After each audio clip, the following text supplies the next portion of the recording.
You've probably heard the phrase neural network 100 times by now.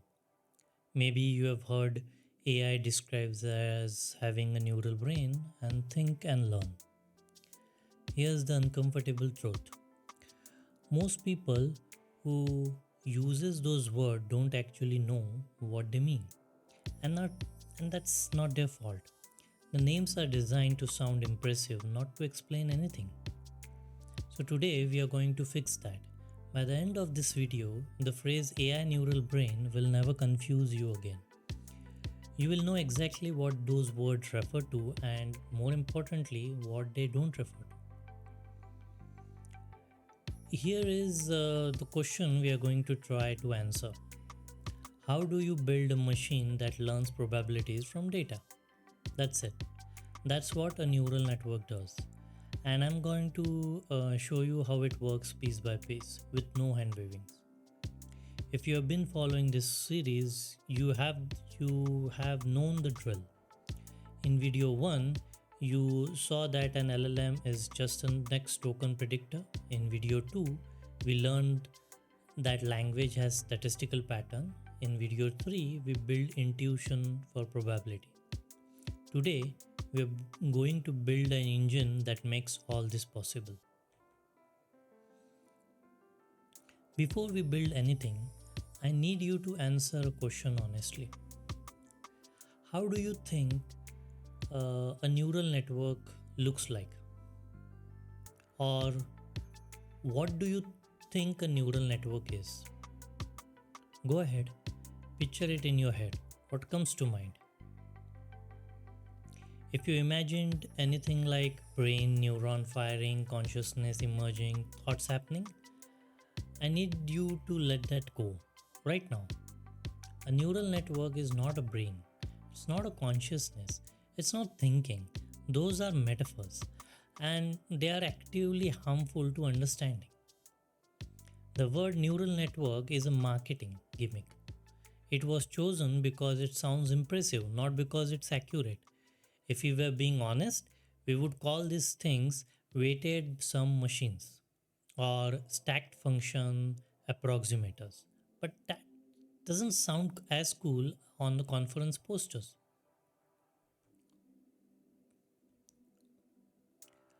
Here's the principle I live by when trying to understand something. If you can't build it from parts, you don't understand it. Not describe it or not summarize it, build it. So that's what we are going to do. We are going to build a neural network from scratch, not in code, in concepts. By the end, you will understand every single piece. Alright, let's build. Imagine the simplest possible machine. It does four things. It takes some numbers as input, it multiplies each number by some important factor, it adds everything together, it passes the result through something I called squish. That's it. That's a neuron.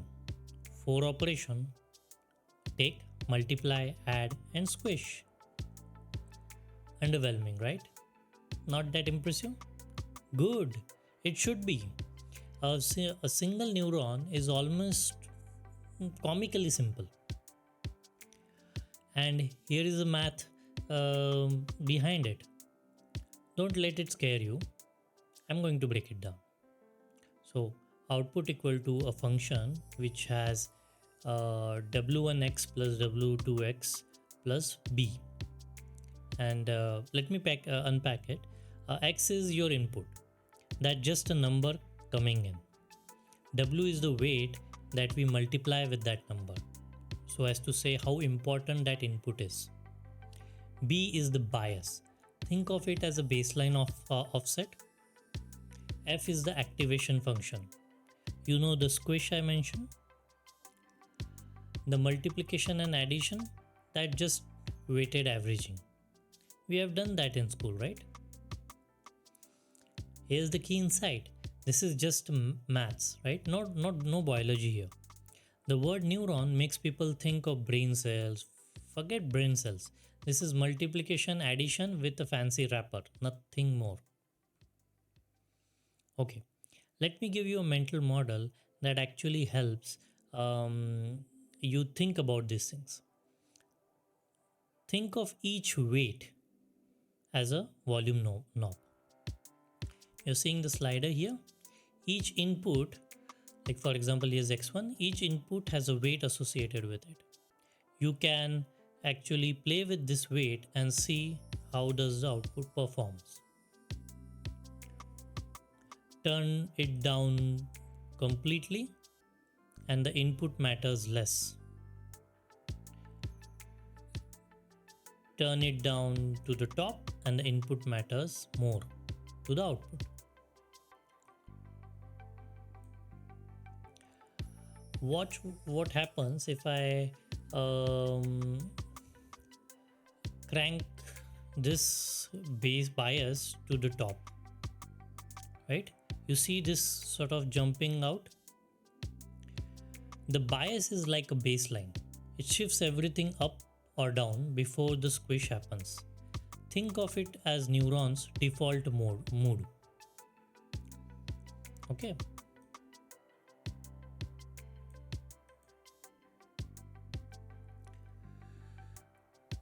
To summarize this, weights are like a volume knobs for each inputs.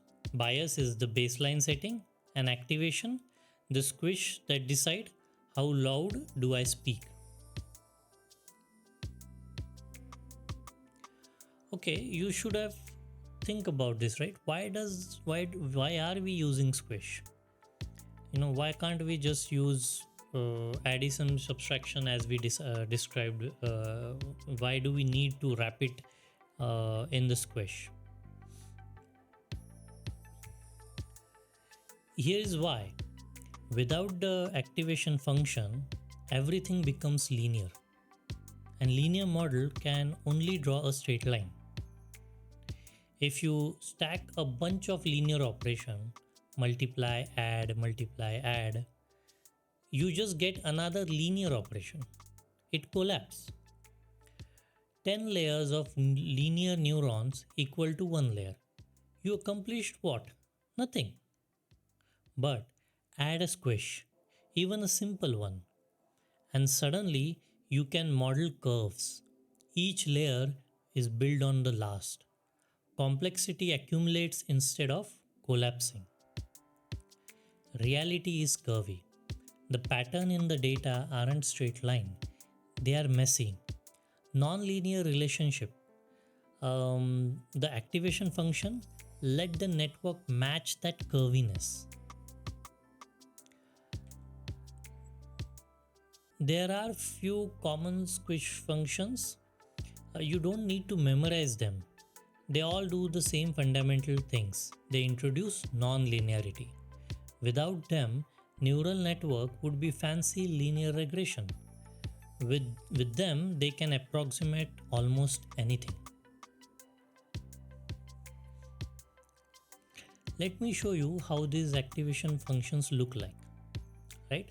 We'll start with the first one. This is the simplest one. Negative inputs become 0. Positive inputs are passed through unchanged. It's like a gate that only opens one way. Sigmoid, this one squishes everything into range between 0 and 1. Extreme inputs get mapped to the edges and moderate inputs are spread out in between. This one is similar to sigmoid, but it squishes the range to the range -1 to 1, right? Centered around 0. And then come linear, that means no squish. And look, it's just a straight line. This is what you get without activation function. Boring and limited. You can see here this bend, right? Every one of these functions does the same job. Prevent the numbers from exploding and enable the network to represent complex pattern. But how? The bend is everything. That's what gives neural network their power. And that's the entire purpose of the squish. Okay, here's the thing, one neuron is dumb, and I mean it. A single neuron can barely do anything useful. It's computationally equivalent to a thermostat. It takes some input and produces one output. Done. The power comes from connecting many neurons together in layers. Here's how a neural network structure looks like. There's an input layer where raw data comes in, could be numbers, pixels, words, whatever. And then there is a hidden layer. These are the neurons in the middle. They are called hidden because you don't directly see their output. They are internal. And then there is an output layer. The final answer comes out from here. Each layer talks to the next one. The output of one layer becomes the input of the next.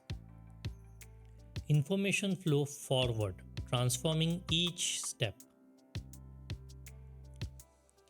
Here is where it gets interesting. Each layer learns different things. Layer 1 might detect edges or basic features. Layer 2 combines those into shapes or patterns, and layer 3 combines shapes into objects or concepts. Layer 4 builds a higher abstraction, to the whole thing. You can think this in terms of language. Layer 1, character and letter patterns. Layer 2 learns words and words fragment. Layer 3 learns some phrases and some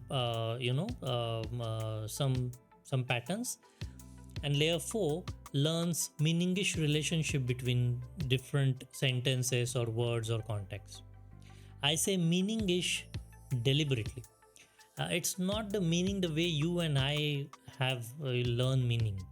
It's a statistical structure, but that structure is surprisingly useful. Okay, here's another mental model. Think of a neural network as a factory assembly line.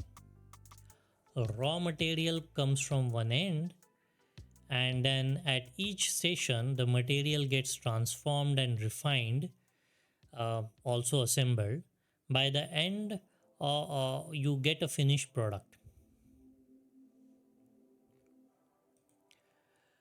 The data flow through neural network is the same. It starts raw, get progressively more processed, more abstract, and more useful. Each layer handle low level stuff like early layers, and then later layer handle high level stuff. The network doesn't just pass the data through, it transforms it. And here is the key insight. The network doesn't understand anything. It transforms data step by step until the output happens to be useful. There's no magic moment where compression emerges.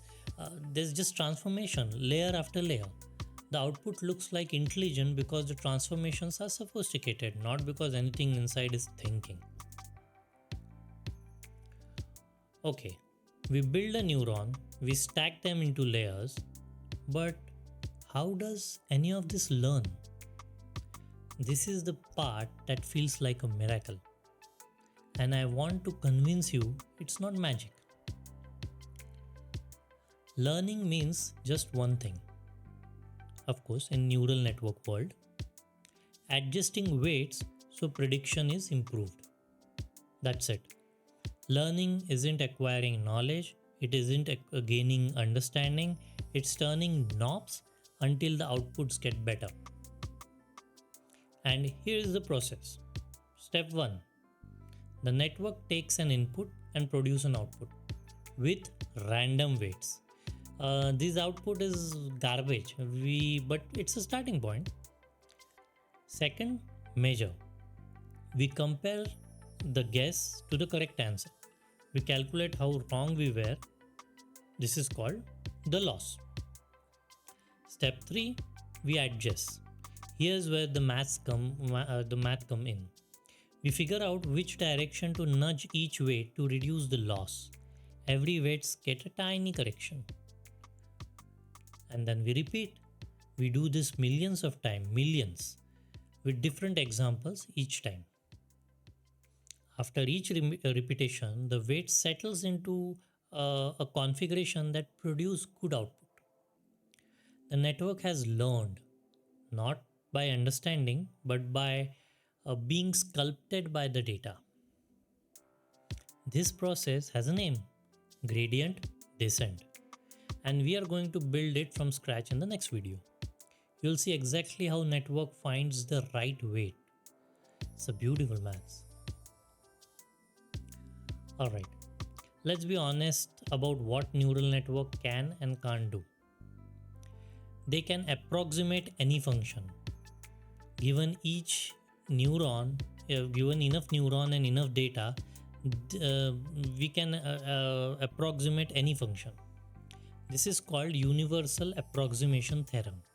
It sounds profound, but it's really just saying with enough complexity, you can match any pattern. They can learn from example. You don't have to program the rules. You provide examples and let the network figure out the pattern. They can generalize to new inputs they haven't seen before, sometimes surprisingly well. But they cannot understand the truth. They don't know if their outputs are correct in any meaningful sense. They cannot reason symbolically by default. They don't do logic the way you learned in school. They cannot know what they don't know. If the training data is missing something, the network has no way to realize that. Here's the honest summary.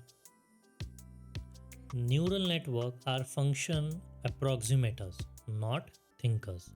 They find patterns in the data.